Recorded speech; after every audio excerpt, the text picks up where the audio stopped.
What's up? What's happening? What is going on, everybody? Whether it's fate, destiny, or just pure coincidence, everyone loves hearing about something interesting happening at a corresponding time, right? That's what life's all about. Many sports occurrences have a really interesting story behind them, and you can't help but wonder if it was just plain destiny. Here are 10 crazy sports coincidences that maybe will blow your mind.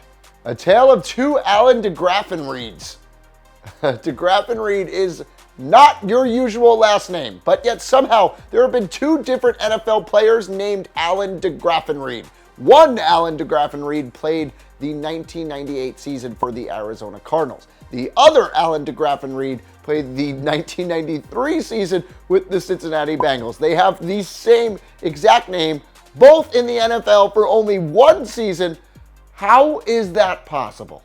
San Francisco Giants, even year dynasty. This is a well-known one. The Giants won the World Series in 2010, and that was their first World Championship since 1954. They won again in 2012, and then again in 2014. And in the process, in 2011, 13, and 15, they missed the playoffs completely.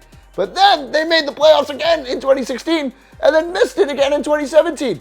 The team is only good in even years. How? The NFC Super Bowl streak. I didn't really know this. The NFC dominated Super Bowls in the 80s and 90s. The Cowboys and 49ers both had dynasties, but the NFC won 13 straight Super Bowls. Began with Super Bowl 19 when the 49ers beat the Dolphins, all the way up to the Packers beating the Patriots in Super Bowl 31. The streak ended with John Elway's Broncos beating the Packers in Super Bowl 32. Really a strange stat. FRANKREICH, the comeback kid. So he's the former offensive coordinator of the Eagles. Now he's the Colts head coach in 2018. He was the comeback kid in college and the NFL. Reich was a quarterback for the Maryland Terrapins in a 1984 game versus the Miami Hurricanes. The Hurricanes led 31-0 at half.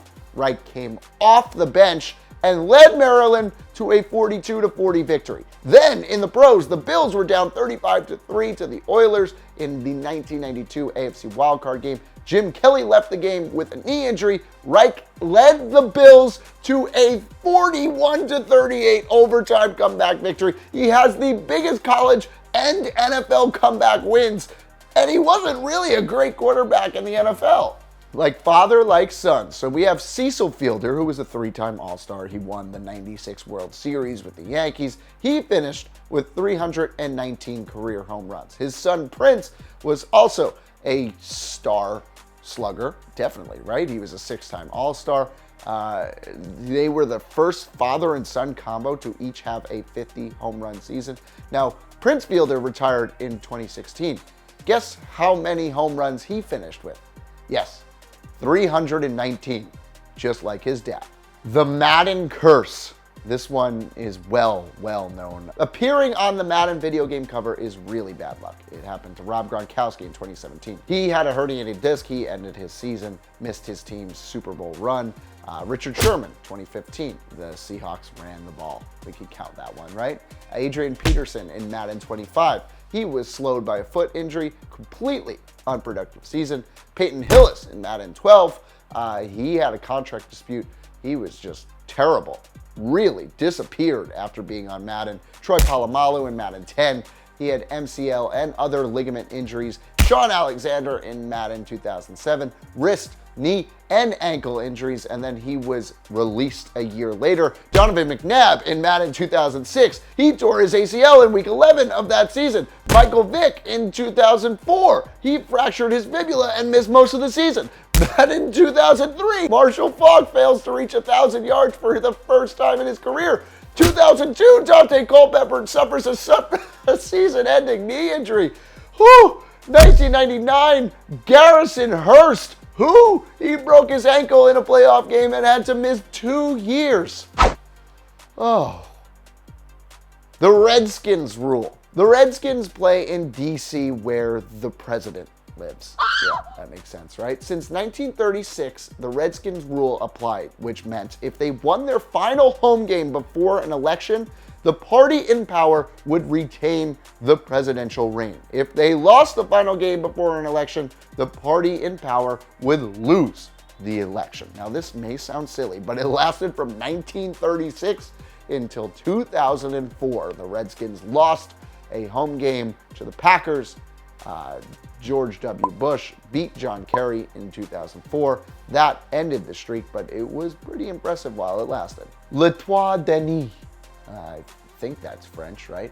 So there was Denis Savard, Sarr, and Tremblay, right? The three of them played for the Montreal Juniors together in the minor leagues of hockey. The trio were best friends and lived close by each other. Here's the cool part about this, though. They all had the same birthday, February 4th, 1961. Now, Savard went on to be a Hall of Famer. He won the Stanley Cup with the Canadiens. Sarr played 193 NHL games, and Tremblay never made it as a pro, but the fact that they were on the same team with the same birthdays and the same name, interesting. White jerseys win the Super Bowl. Apparently, wearing white gives you huge odds in the Super Bowl of winning the game. The Patriots began the trend by beating the Eagles in Super Bowl 39. The next 5 Super Bowl champs wore white jerseys. It was the Steelers, then the Colts, Giants, Steelers again, and then the Saints. The Packers ended that trend in Super Bowl 45, their victory over the Steelers. Then the Giants started it up again in Super Bowl 46. From there, it was the G-Men, the Ravens, the Seahawks, the Patriots, the Broncos, and then the Patriots again won it all while wearing white. Then the Eagles broke the trend most recently in Super Bowl 52. Apparently, teams should wear white if they want better odds of winning a Super Bowl. Jack Nicklaus helping the Habs, Celtics, and Bill Schumacher. Jack Nicklaus won the 1965 Masters, okay? So then the Canadiens won the 65 Stanley Cup, the Celtics won the 65 NBA Championship, and jockey Bill Schumacher won the 1965 Kentucky Derby. Then Jack Nicklaus was less dominant in the 80s, but he did capture the 1986 Masters Championship. And guess what? Yeah, the Habs won the Stanley Cup in 1986. Yep, the Celtics won the NBA Championship in 1986. And yes, even Bill Schumacher won the 1986 Kentucky Derby.